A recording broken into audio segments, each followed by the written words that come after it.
एक ऐसा कुंड जहाँ पे मरा हुआ व्यक्ति तैरने की वजह हमेशा के लिए डूब जाता है। एक ऐसा कुंड जिसको पहले से ही अगर कोई प्राकृतिक आपदाएं आने वाली हैं तो पता चल जाता है। एक ऐसा कुंड जिसकी गहराई का पता स्वयं डिस्कवरी चैनल और वैज्ञानिक भी नहीं लगा पाए। लोगों के मुताबिक ये जो कुंड है एक शांत ज्वालामुखी है। तो जी हाँ, हम बात कर रहे हैं मध्य प्रदेश के छतरपुर जिले के बचना गांव में स्थित एक कुंड के बारे में, जिसे लोग भीम कुंड, नील कुंड और नारद कुंड के नाम से भी जानते हैं। ये जो कुंड है ना जाने अपने अंदर कितनी ज़्यादा रहस्यमयी बातें छुपा के बैठा हुआ है। अब इस कुंड के बारे में आपको बहुत सारी कहानियाँ सुनने को मिल जाएगी। जितने लोग उतनी कहानियाँ। पौराणिक कथाओं के अनुसार इसका जो लेखा जोखा है वो महाभारत से मिलता है। महाभारत में जो पांडव थे वो किसी अज्ञातवास के कारण जंगलों में भटक रहे थे। उनके साथ में द्रौपदी जी भी थी। द्रौपदी जी जब जंगलों में घूम रहे थे और जो पांडव थे वो घूम रहे थे, उनको काफ़ी ज़्यादा जम के प्यास लगी। प्यास लगने के कारण वो जंगलों में पानी की तलाश कर रहे थे, लेकिन पानी की तलाश करते वक्त उन्हें कहीं पे भी जंगलों में पानी नहीं मिला, जिसके कारण से काफ़ी ज़्यादा प्यासे जो पांडव थे और द्रौपदी जी थी उनको देख के हमारे जो भीम जी थे उन्हें गुस्सा आ गया। और गुस्सा आने के बाद में उन्होंने अपना गदा निकाला। मैं वो वाले गधे की बात नहीं कर रहा हूँ जो महाभारत काल में आपने काफ़ी देवताओं के पास में देखा होगा, जिसे हम मुकदर भी बोलते हैं। मैं उस गधे की बात कर रहा हूँ। उन्होंने उस अपने गधे को निकाला और गधे को निकालने के बाद में उसे ज़मीन में मारा।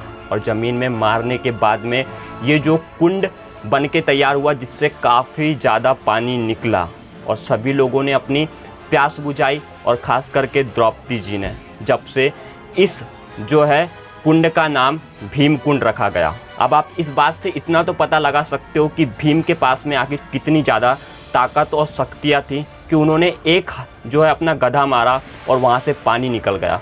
वो ताकत आप भी ला सकते हैं पार्ले जी बिस्किट खा के। वेल डन, तालियां होनी चाहिए यार हमारे लिए। लेकिन पार्ले जी बिस्किट खाने से आप छोटे भीम बनोगे, बड़े भीम नहीं बन सकते हो। मजाक कर रहा था। इसी के साथ में इस कुंड की दूसरी कथा भी हम लोगों के सामने निकल के आती है, जो काफ़ी ज़्यादा प्रचलित है, जिस कथा के दौरान ही इस कुंड का नाम नारद कुंड पड़ा था। एक बार जो हमारे नारद जी थे वो पूरी दुनिया का मतलब पूरी पृथ्वी का भ्रमण कर रहे थे। भ्रमण करते हुए उन्होंने एक जगह में देखा कि एक महिला और एक पुरुष घायल अवस्था में पड़े थे।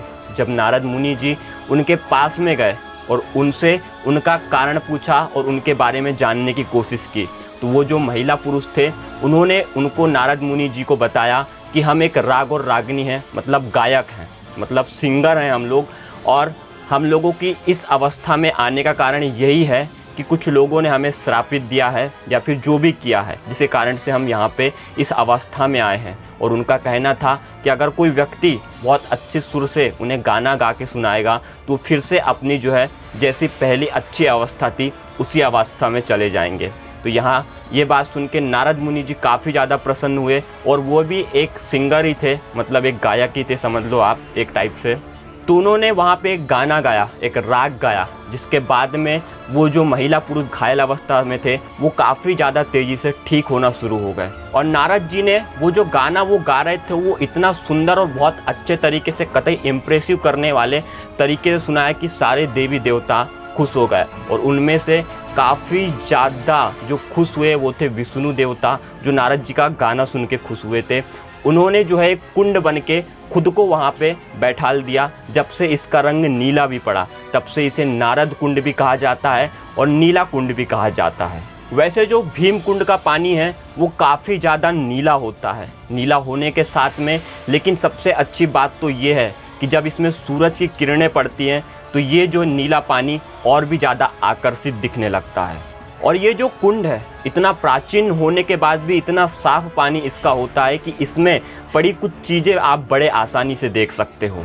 और ये जो भीम कुंड है ये सिर्फ भारत में ही नहीं प्रसिद्ध है, ये कुंड विदेशों में भी काफ़ी ज़्यादा प्रसिद्ध है, जिसको लेकर बहुत सारे वैज्ञानिक यहाँ पे खोज करने के लिए आते रहते हैं। अभी से कुछ दिन पहले यहाँ पे डिस्कवरी चैनल वाले भी खोज करने के लिए आए थे, जिसके बावजूद भी जो है इस कुंड के रहस्यों को वो लोग सुलझा नहीं पाए। क्योंकि यहाँ पे सोचने वाली बात है कि जो देवी देवताओं की चीज़ होती हैं वो देवी देवताओं की चीज़ होती है। साइंस भी कभी कभी, ऐसा ज़रूरी नहीं है कि साइंस के पास में हर सवाल का जवाब हो, कभी कभी साइंस भी ऐसी जो रहस्यमय चीज़ों से हार मान जाता है। यहाँ पे काफ़ी ज़्यादा जो विदेशी गोताखोर थे वो आके इसकी गहराई चेक करने के लिए, मतलब इसकी गहराई कितनी ज़्यादा है उसको जानने के लिए आए, रिसर्च की, लेकिन हमेशा की तरह वो इस बार भी असफल होते गए, क्योंकि ये जो चीज़ें थी इसकी गहराई नापना इतना आसान नहीं था। इसका पानी जितना साफ दिखता है उतना ही अंदर से गहरा भी है।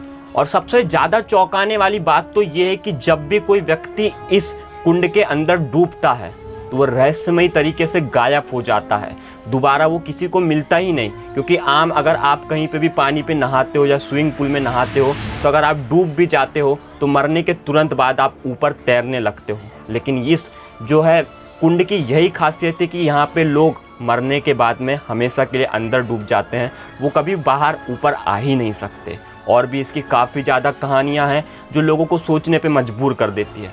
उसी में से एक कहानी ये भी है कि माना जाता है कि यहाँ पे साधु संत तपस्या करने के लिए आते हैं और अभी भी वो इसी कुंड के आजू बाजू में रहते हैं और यहाँ पे तपस्या करते हैं। और उनको जो है इस बात का एहसास हो जाता है जब भी अगर कोई प्राकृतिक आपदाएं आने वाली होती हैं, जैसे बड़ी बड़ी, तो इस कुंड का जो पानी है कभी ऊपर नीचे या फिर कभी बढ़ जाता है या फिर उससे काफ़ी ज़्यादा तरंगे निकलती हैं या फिर उससे काफ़ी ज़्यादा उछाल उस पानी में देखने को मिलता है, जिससे ये पता चल जाता है कि हाँ जल्दी कुछ यहाँ पे बड़ी दुर्घटना होने वाली है। इससे पहले जब सुनामी आई थी तब भी यहाँ पे कुछ ऐसी ही हरकतें हुई थी जिसके बाद में वैज्ञानिक लोगों ने सोचना शुरू कर दिया था कि हाँ इस कुंड में ना जाने कितने रहस्य छुपे हुए हैं।